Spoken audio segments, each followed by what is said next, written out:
Araba joué kalo kile bisaba samba filani mugan ani duuru DMS-TV cɛnamuso aw ni ce aw ni ɲantuma a y'aw bisimila DMS-TV sanfɛ foli an tan n'o b'an kanubaga n'an lamɛnbagaw bɛɛ lajɛlen Mali kɔnɔ ani Mali kɔ kan aw ka dɔn kibaru ni o wagati seli san'an ka da se an bi kunnafonibaw ma ni ka olu da aw tulo kan an bɛ aw hakilina jigin k'aw bɛ se k'an dɛmɛ ni kunnafoniya kannen n'a carili ani k'aw hakilinaw di hakilina diyɔrɔ la ale kɔfɛ bi kunnafoniba minnu b'an bolo ni ka olu da aw tulo kan dɔw bɛ tali kɛ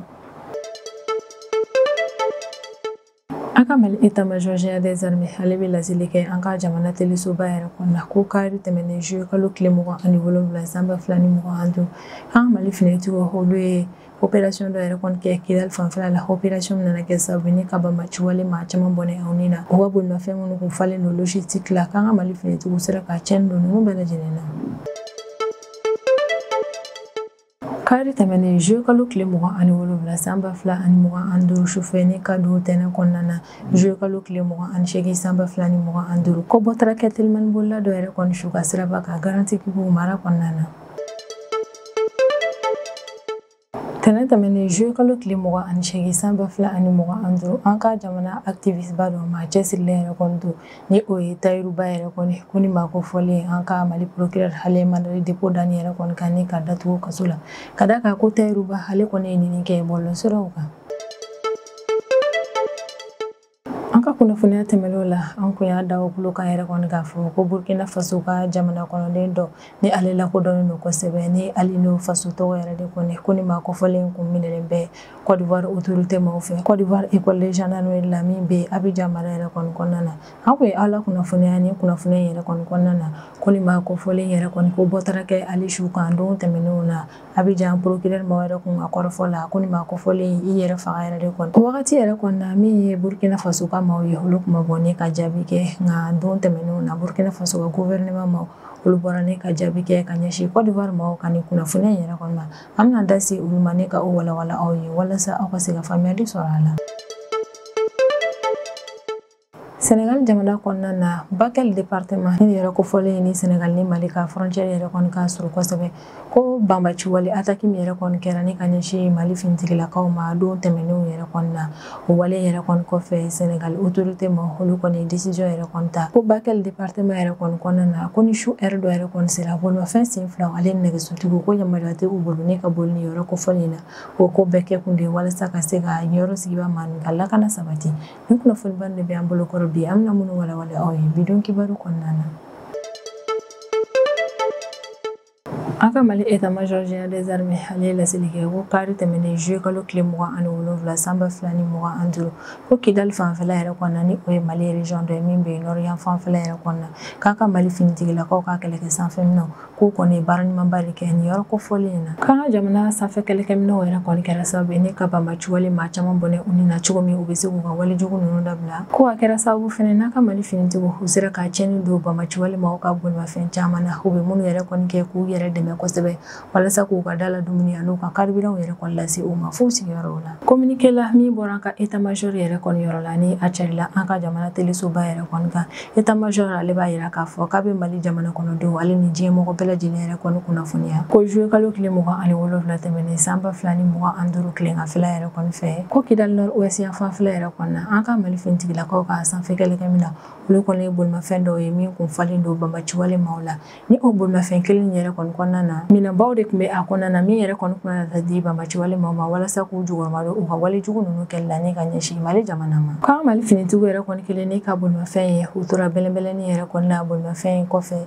u ye sɛgɛsɛgɛli baaraw yɛrɛ kɔni kɛ sɛgɛsɛgɛli baara min y'a yir'u la k'a fɔ ko maa minnu bɛ bolimafɛn in kɔnɔna na ko banbaci wale maaw de don o yɛrɛ de kɔni kɛlen an ka Mali finitigilakaw olu ye farapu kɛ ni ka ɲɛsin bolimafɛn yɛrɛ kɔni ma wale min kɛra sababu ye ni ka bolimafɛn in kɔnɔmɔgɔw ale ni fɛn minnu tun bɛ bolimafɛn in kɔnɔna na ka cɛnni don u bɛɛ lajɛlen na ko don kelen yɛrɛ kɔni na an ka wulafɛla yan fanfɛla yɛrɛ kɔni fɛ k'an ka Mali finitigiw ye farapu kɛ ni ka ɲɛsin banbaci wale maaw ka bolimafɛn dɔ yɛrɛ kɔni ma min tun bɛ o Kidali kelen région yɛrɛ kɔni kɔnɔna na ko farapu yɛrɛ kɔni kelen ni ka ɲɛsin banbaci wale maaw ka o bolimafɛn ma o kɛra sababu ye ni ka cɛnni don o bolimafɛn ni a kɔnɔmɔgɔw bɛɛ lajɛlen na état-major général des armées ale ka kumaw kɔnɔna na a bɛ welemada kɛ ni ka ɲɛsin Mali population bɛɛ lajɛlen yɛrɛ kɔni ma k'an ka collaboration tɛmɛ ani an ka Mali finitigiw ni ɲɔgɔn cɛ la an ka collaboration ninnu caya kosɛbɛ ka d'a kan ko collaboration bɛ tɛmɛ jamana kɔnɔdenw ni finitigilakaw ɲɔgɔn cɛ la ko nafaba yɛrɛ kɔni bɛ o la an ka Mali finitigiw ka opération yɛrɛ kɔni na ne ka ɲɛsin banbaaci waleman ma. Wa bɛ tila ka sinsin a kan ko min an ka Mali finitigilakaw olu cɛsirilen don kosɛbɛ Mali jamana kɔnɔdenw bɛɛ lajɛlen ka lakana sabatili la.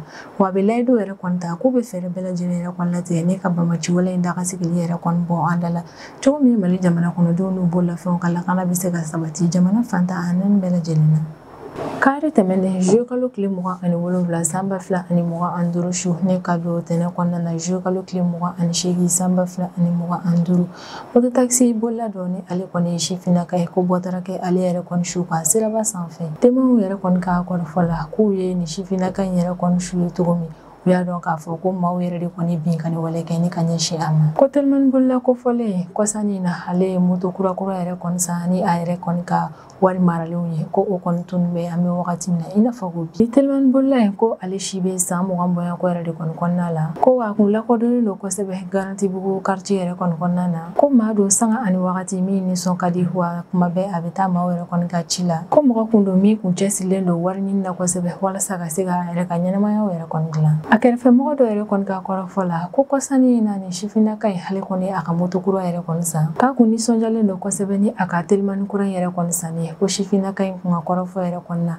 ko a bɛna na a ka ɲɛnɛmaya yɛrɛ kɔni yɛlɛma ni nin telimani in ye ka d'a kan a kun bɛna baara yɛrɛ de kɔni kɛ ni a ye k'o dɔrɔn yɛrɛ kɔni tɛ ni sifinnaka in k'ale yɛrɛ kɔni kun bɛna na muso furu la septembre kalo nata in na a kɛrɛfɛmɔgɔ yɛrɛ kɔni ka kɔrɔfɔ la k'a kun nisɔndiyalen don kosɛbɛ n'a ka muso furu yɛrɛ kɔni sanga ani wagati a kun b'a kuma fɔ ko wa kun kɛmɛ ne ka wari yɛrɛ kɔni mara kɛrɛfɛ walasa ka se ka a ka muso furu dépenses bɛɛ lajɛlen kɛ n'o ye sɛgɛsɛgɛli baaraw yɛrɛ kɔni kɛlen kunnafoniya fɔlɔ minnu yɛrɛ kɔni sɔrɔla o y'a yira k'a fɔ ko nin telimani bolila yɛrɛ kɔni su kolen de ale ye client dɔ yɛrɛ kɔni ta ni ka taa n'o ye fo quartier dɔ la ko kabini a taara o client yɛrɛ de kɔni bila fo ka taa dugu yɛrɛ kɔni jɛ maa si kun tɛ nin sifinnaka in ka kunnafoniya kalama ko tɛnɛn don juillet kalo tile 28 san 2025 sɔgɔmara joona yɛrɛ kɔni fɛ ko bɔ taara kɛ nin sifinnaka in yɛrɛ kɔni su kan ko a bɔ bɛ taa kɛ nin ma ko fɔlen yɛrɛ kɔni su kan wagati min o y'a sɔrɔ ni kun y'a farila i b'a dɔn k'a fɔ ko wale jugu caman yɛrɛ kɔni taara ni ka ɲɛsin a ma a ye telimani kura min yɛrɛ kɔni san k'an bɛ wagati min na i n'a fɔ ko bi o kɔni tunnen don ka d'a kan bɔ taara kɛ ale kɔni su dɔrɔn yɛrɛ de kɔni kan nka telimani in ko ɲɛ kɔni ma se ka da o kan fɔlɔ kabini kunnafoniya yɛrɛ kɔni carila ni sifinnaka in ale bɛ quartier min na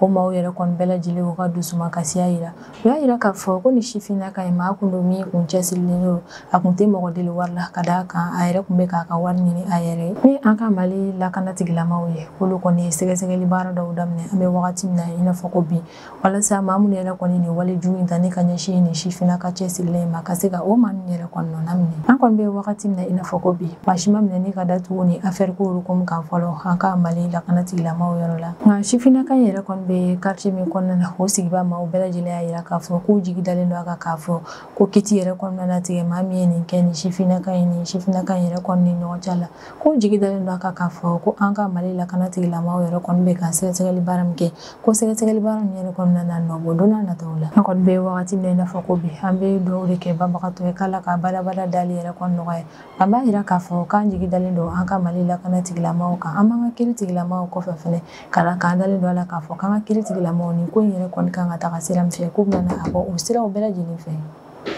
tɛnɛn tɛmɛnen juillet kalo tile 28 san 2025 Tayiruba ni ale activiste an ka Mali jamana kɔnɔna na maa cɛsirilen don kosɛbɛ an ka Mali kunkanko yɛrɛ kɔnɔna ko an ka Mali autorité yɛrɛ kɔni mandat de dépôt da ni maa kofɔlen ka ni ka a datugu kaso la yɛrɛ kɔni ko kiiritigilamaw ye mandat de dépôt da Tayiruba yɛrɛ kɔni kan ka d'a kan ko a kɔni ye nɛni yɛrɛ de kɔni kɛ bɔlɔlɔsiraw kan ko wa n'Ala sɔnna a ma Tayiruba ale ka kiiritigɛ yɛrɛ kɔnɔna na kɛ septembre kalo tile 29 nata in de la san 2025 hakili lajiginna ni kɔni tɛ a siɲɛ fɔlɔ ye Tayiruba ale kɔni bɛ datugu kaso yɛrɛ kɔnɔna na wagati tɛmɛnenw na ni maa kofɔlen kun datugu mɛ kaso la an ka Mali autorité fɛ ka d'a kan kun ye ko dɔw yɛrɛ kɔni kɛ min kun na ni basigibali ye an ka Mali jamana kɔnɔna na ale nin ye k'a ye outrage yɛrɛ kɔni fɛnɛ kɛ o kaso yɛrɛ de kɔni kɔfɛ san 2023 octobre kalo tile 30 Tayiruba ale yɛrɛ kɔni labilala an ka Mali autorité fɛ nka y'a ye k'a fɔ ko tɛnɛn tɛmɛnen tuguni juillet kalo tile 28 san 2025 an ka Mali autorité kɔni ni maa kofɔlen minɛnen ka a datugu kaso la yɛrɛ kɔni n'Ala sɔnna ma septembre kalo tile 29 nata in na Tayiruba ale ka kiiri yɛrɛ kɔni bɛ tigɛ an ka Mali jamana kɔnɔna na An ka Mali finitigilakaw olu kɔni laseli kɛ an ka jamana telesoba yɛrɛ kɔnɔna don tɛmɛnenw na ko an bɛ wagati min na i n'a fɔ ko bi bamaciwale ma ni tɔɔrɔlen yɛrɛ kɔni don ko yɛrɛ de kɔni na u bɛ ka fɛɛrɛw bɛɛ lajɛlen yɛrɛ kɔni latigɛ walasa ka se ka Mali ka drone a n'a ka avion bɛɛ lajɛlen yɛrɛ kɔni ka u yɛrɛ kisi o tasuma ninnu yɛrɛ kɔni ma ko hukumu yɛrɛ de kɔni kɔnɔna na bamaciwale ma u bɛ bolimafɛn manamaniw yɛrɛ de kɔni dilannen ka o bila walasa ka se ka an ka Mali finitigilakaw yɛrɛ kɔni bila fili la bolimafɛn manamaw yɛrɛ kɔni utiliseli bamaciwale ma fɛ o ye ko kura ye ne ka bɔ ni maa ninnu yɔrɔ la an bɛ wagati min na i n'a fɔ ko bi ko u bɛ ka o wale min yɛrɛ kɔni kɛ fɛgɛya min bɛ u la u bɛ fɛ ka o yɛrɛ de kɔni dogo ne nin u bɛ fɛ k'a yira fɛnɛ ni k'a fɔ ko u fɔrilenba yɛrɛ kɔni don ka bolimafɛn manamaniw yɛrɛ kɔni fununi ka u bila n'i y'o ye a bɛ kɛ e yɛrɛ kɔni ɲɛna ko bolimafɛnw de don wagati tɛmɛnenw na bamaciwale ma olu de tun bɛ siran dɔw jamana kɔnɔdenw yɛrɛ kɔni dusukun na n'u ka walejugu talen ni ka ɲɛsin finitigiw ale ni jamana kɔnɔdenw ma an bɛ wagati min na i n'a fɔ ko bi an ka Mali finitigilakaw olu ka cɛsiri n'u ka baarakɛko ɲuman yɛrɛ kɔni ko hukumu yɛrɛ kɔni kɔnɔna na bamaciwale maaw y'a dɔn k'a fɔ k'u tɛna na se ni maa yɛrɛ de kɔnɔna wɛrɛ de kɔnɔna u b'u kɔnɔ fɛnɛw yɛrɛ kɔni caya kosɛbɛ walasa ka se ka an ka Mali finitigilakaw ka kɛlɛkɛminɛnw bila fili la kɔni ni bolimafɛn manama min yɛrɛ kɔni bɛ maa ninnu bolo an bɛ wagati min na i n'a fɔ ko bi n'u kɔni y'a funu ni k'a sigi yɛrɛ kɔni u b'a dabɔ a kama yɛrɛ de kɔni walasa ka se ka an ka Mali finitigilakaw yɛrɛ kɔni ka farapu yɛrɛ kɔni bila fili la n'o yɛrɛ kɔni kɛra n'an ka Mali finitigilakaw y'a ye olu bɛna farapu kɛ ni ka ɲɛsin bolimafɛn ninnu ma k'a fɔ ko bamaciwale maaw de b'a kɔnɔna na k'a sɔrɔ bamaciwale maa t'a kɔnɔ wa bolimafɛn manamaw yɛrɛ de kɔni don mɔgɔ caman yɛrɛ kɔni ka kɔrɔfɔ la ko ni bamaciwale maaw yɛrɛ kɔni ye ne ka nin ko ninnu kɛ ko b'a yira k'a fɔ k'u yɛrɛ kɔni sɔnna a ma k'u fɛgɛyalen don kosɛbɛ an ka Mali finitigilakaw kɔrɔ ko komi bamaciwale maaw u kɔnɔfɛrɛw fɛnɛ cayara f'u bɛ ka na ni ko sugu ye walasa ka janda an ka Mali finitigilakaw ɲɛ an ka Mali finitigiw fɛnɛ y'a yira k'a fɔ k'olu fɛnɛ bɛ méthode min yɛrɛ kɔni ta ni ka ɲɛsin bamaciwale maaw ka bolimafɛn yɛrɛ kɔni ma k'u fɛnɛ bɛna na o méthode ninnu falen finitigilakaw y'a yira k'a fɔ k'an bɛ wagati min na i n'a fɔ ko bi yan'u ka farapu yɛrɛ kɔni kɛ ni ka ɲɛsin bamaciwale maaw ka bolimafɛn yɛrɛ kɔni ma k'u bɛ bolimafɛn yɛrɛ kɔni lajɛ ko ɲuman k'a sɛgɛsɛgɛ ko ɲuman walasa ka se k'a dɔn fɔlɔ n'a sɔrɔ bamaciwale maaw yɛrɛ ka bolimafɛn yɛrɛ de don walima n'a sɔrɔ mananima yɛrɛ de kɔni don ko n'o yɛrɛ de kɔni kɛra u bɛ sɔrɔ ka farapu kɛ ni ka ɲɛsin bolimafɛn ninnu ma ni bamaciwale maaw yɛrɛ kɔni kun bolo k'u filɛ ni ka ni fɛɛrɛ kura min yɛrɛ kɔni sɔrɔ k'o bɛna kɛ sababu ye ni ka an ka Mali finitigilakaw yɛrɛ kɔni bila fili la k'u k'a dɔn k'a fɔ k'olu bamaciwale maaw yɛrɛ de kɔni fili la an bɛ wagati min na i n'a fɔ ko bi ka da u kun ye nin janda min yɛrɛ kɔni kɛ ni ka bila an ka Mali finitigilakaw ɲɛ u bɔra o bɛɛ lajɛlen yɛrɛ kɔni kalama ko an bɛ wagati min na i n'a fɔ ko bi yanni an ka Mali finitigilakaw kɔni ka farapu kɛ ni ka ɲɛsin bolimafɛn ma u b'a sɛgɛsɛgɛ kosɛbɛ ka da la k'a fɔ yɛrɛ kɔni ko bolimafɛn yɛrɛ de kɔni don fɔlɔ sisan an bɛ tɛmɛ n'an ka jamana kɔfɛ kibaruyaw ye o kɔnɔna na an bɛ taa Burkina Faso jamana kɔnɔna na an bɛ wagati min na i n'a fɔ ko bi Burkina Faso ale ni Côte d'Ivoire olu kɔni cɛ jɛ bɛ ɲɛna ka na diɲɛ yɛrɛ kɔni ka da kan min ye Burkina Faso ka jamana kɔnɔden dɔ ye ni o ye Alain Christophe Traoré yɛrɛ kɔni ni maa kofɔli min yɛrɛ kɔni kun minɛ bɛ ni ka a datugu Côte d'Ivoire école de gendarmerie yɛrɛ kɔni na Abidjan mara kɔnɔna na ko bɔtara kɛ ni maa kofɔli yɛrɛ kɔni su kan don tɛmɛnenw na Burkina Faso ka ni jamana kɔnɔden ni ale lakodɔnnen don kosɛbɛ ni ale n'o faso tɔgɔ yɛrɛ de kɔni ni maa kofɔli yɛrɛ kɔni sara lahalaya minnu yɛrɛ kɔni kɔnɔna na o de bɛ ka na kɛ sababu ye ni ka na ni fɔɲɔgɔnkɔ ye Burkina Faso ale ni Côte d'Ivoire yɛrɛ kɔni ni ɲɔgɔn cɛla la Abidjan procureur de ye communiqué kɛ don tɛmɛnenw la communiqué min yɛrɛ kɔni kɔnɔna na a y'a yira k'a fɔ ko Burkina Faso ka ni ressortissant min yɛrɛ kɔni ko minɛlen bɛ olu bolo ko bɔtara kɛ o yɛrɛ kɔni su kan alamisa tɛmɛnen juillet kalo tile 24 san 2025 ko sɛgɛsɛgɛli baaraw yɛrɛ kɔni kɔfɛ min kɛra Côte d'Ivoire école de gendarmerie yɛrɛ kɔni ka médecin légiste yɛrɛ kɔni fɛ ko y'a yira k'a fɔ ko Burkina Faso ka ni ressortissant yɛrɛ de kɔni ye a yɛrɛ faga yɛrɛ kɔni o kuma min yɛrɛ kɔni bɔra Côte d'Ivoire autorité maaw yɔrɔ la maa caman ma sɔn o kuma in de ma fɔlɔ Côte d'Ivoire procureur yɛrɛ kɔni ka nin kuma in de kɔfɛ min ye Burkina Faso olu ka ministre de la communication ni o ye Gilbert Ouédraogo yɛrɛ kɔni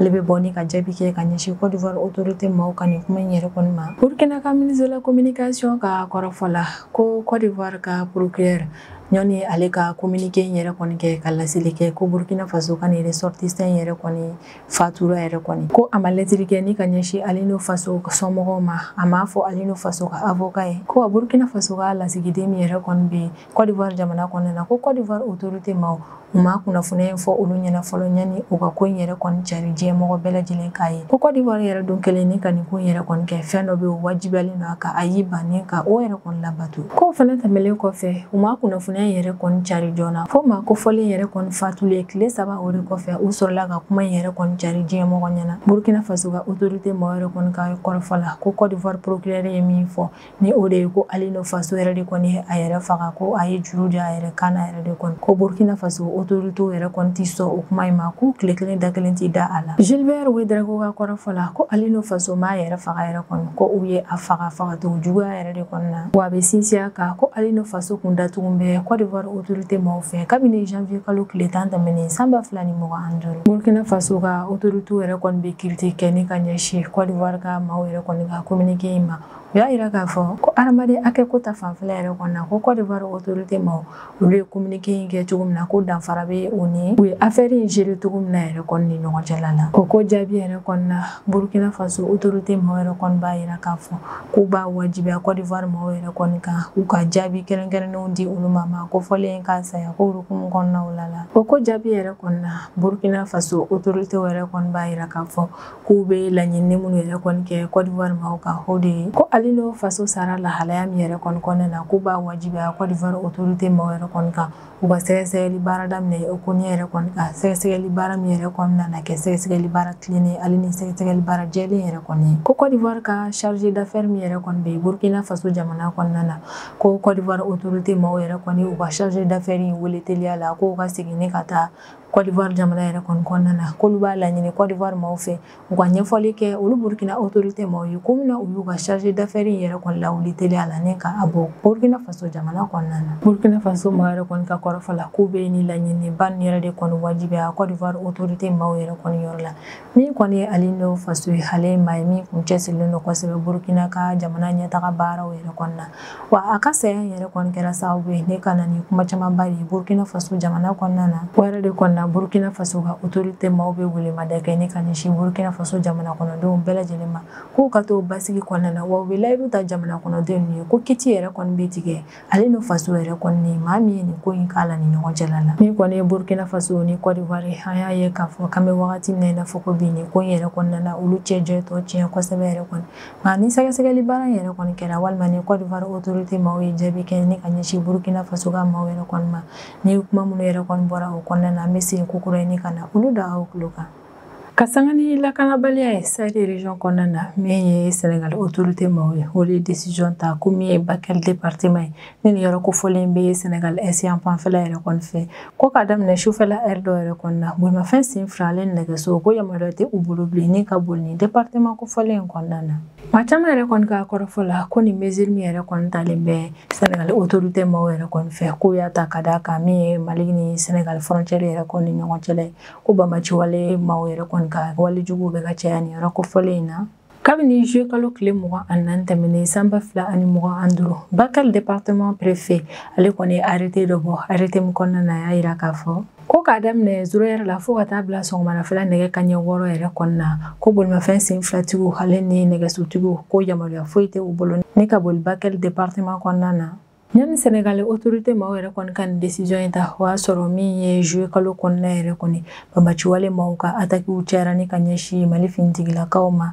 Sénégal ale ni Mali frontière ni ɲɔgɔn cɛ la kɛrɛnkɛrɛnnenya la Diboli mara kɔnɔna na ni yɛrɛ kofɔlen ka surun kosɛbɛ Mali ale ni Sénégal frontière la. Sénégal autorité maaw yɛrɛ kɔni ka kɔrɔfɔ la ko décision yɛrɛ kɔni labaarali daminɛna juillet kalo tile 24 tɛmɛnen san 2025 ko wa a kɔni bɛ jɔ août kalo tile 24 na san 2025. Sénégal autorité maaw yɛrɛ kɔni ka kɔrɔfɔ la ko décision yɛrɛ kɔni tara walasa ka se ka nin yɔrɔ sigibaa ma nin yɛrɛ kɔni ka lakana de sabati f'u sigiyɔrɔw la. Ko n'a bɔra kɛnɛyako maaw ale ni force de défense et de sécurité yɛrɛ kɔni na Bakel département kɔnɔna na n'a bɔra olu yɛrɛ kɔni na ko yamaruya tɛ maa si bolo ni nin heure kofɔlen ninnu sera u ka i sɔrɔ kɛnɛmana yɛrɛ kɔni na. Hakilina jiginna juillet kalo tile fɔlɔ tɛmɛnen san 2025 banbaciwale maaw ye attaque kɛ Mali jamana kɔnɔna na a bisigalen don k'a fɔ ko maa minnu kɔni ye nin attaque kɛ ko ye banbaciwale jɛkulu G9 maaw yɛrɛ de kɔni ye. O wale min yɛrɛ kɔni kɛra Mali ale ni Sénégal frontière masurunyala yɛrɛ kɔni na o kɛra sababu ni ka Sénégal autorité maaw yɛrɛ kɔni kamana gan kosɛbɛ kɛlɛ in kun kana na bɔ